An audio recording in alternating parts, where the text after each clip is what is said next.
Ceasing activity and resting are actions that most of us would expect to be part of Sabbath practice. But how about embrace? There have been times when my kids have gone out and I could have told you, even if I hadn't known, who they had seen.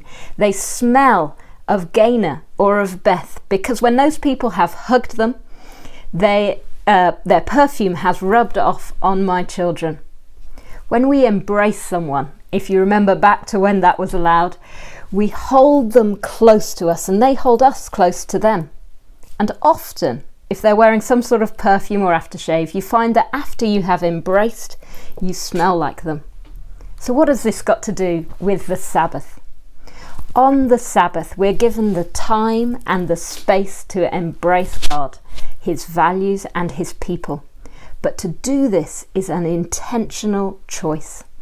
One of the reasons that we are poor when it comes to Sabbath practice is that in years gone by, it became a legalistic practice, full of rules that were to be kept without much thought. Over time, it became a stale and restrictive practice that took life rather than what God intended it to be, a day that brought life and joy and rest. And so, the response was to get rid of all those rules, and slowly the Sabbath became an outdated and negative memory in some people's minds. And to the younger generations, a fairly foreign concept for a lot of them, which is now re-emerging as we are realising what we're missing out on.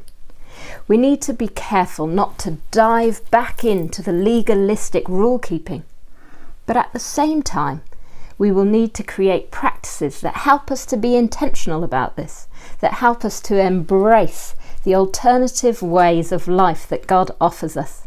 Otherwise, we'll be swallowed up by the surrounding culture. This is where Sabbath embracing comes in. God cares for us and wants to hold us close, but He is gentlemanly and He won't force an embrace. He waits for us to allow Him. And He longs for us to embrace Him back. And when we spend time embracing Him, as with the hugs that my children experience, we begin to smell like Him. We take on some of His life-giving, graceful and loving aroma. Marva Dawn describes this well when she says, "The important point in all our imitation of God is its deliberate intentionality. We don't just think God's values are good, we embrace them wholly. To embrace is to accept with gusto, to live to the hilt, to choose with extra intentionality and tenacity. Part of the weakness of our Christian witness stems from the fact that often it is so lackadaisical, so lackluster." So, what kinds of things do we want to be intentional about on our Sabbaths in order to create practices that help us to fully embrace God? Firstly, and this should undergird anything we decide to put into practice, as it saves us from becoming legalistic in our disciplines, we put God at the centre of the day. When the Pharisees told Jesus off for healing a man on the Sabbath, they had replaced God at the centre of the Sabbath and instead put their rules and their control there. For those that I interviewed as part of my research, it was clear that a day off on a Sunday was very different to a day off on another day. And one of the reasons was that many of us spend time listening to sermons, taking part in live stream prayer times and worshipping God on a Sunday. We have inbuilt habits that lend themselves to a Sabbath sensibility.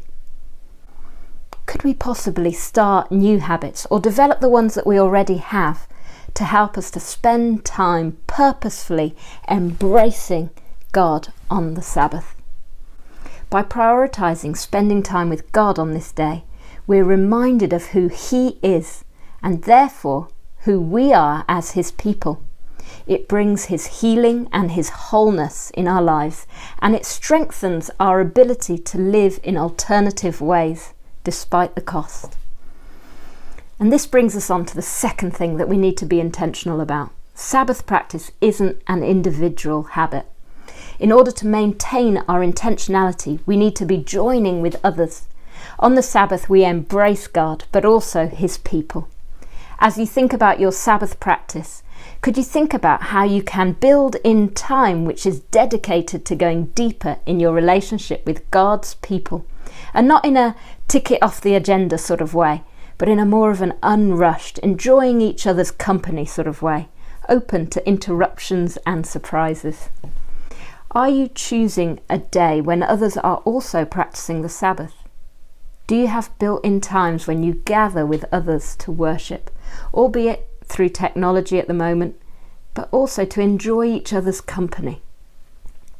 Thirdly, the Sabbath can sometimes come across as an insular practice that distances ourselves from the rest of the world.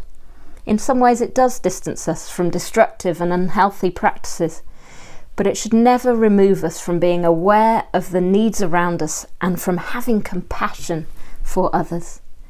As we embrace God and take on his aroma, we become a people characterized for our love for the poor and the outcast in the same way that Jesus was. As we rest in the company of a God who deeply loves us, and as we receive this love, we grow in our ability to show empathy and love for others. And as we gather with others who are doing the same, we strengthen each other's ability to stand firm, to remain intentional, and embrace God and his values throughout the other 6 days of the week. How can we intentionally put practices into place that help us to embrace God, his values, and his people on the Sabbath, so that we're better able to bless the world around us through the way we do life?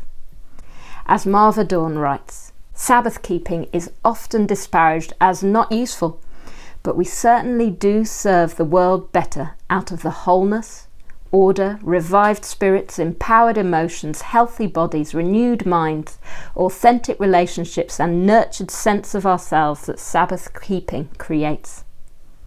May you embrace God, his people, and the world he created this week, and may you increasingly take on his aroma of love, joy, peace, patience, kindness, goodness, gentleness, faithfulness, and self-control.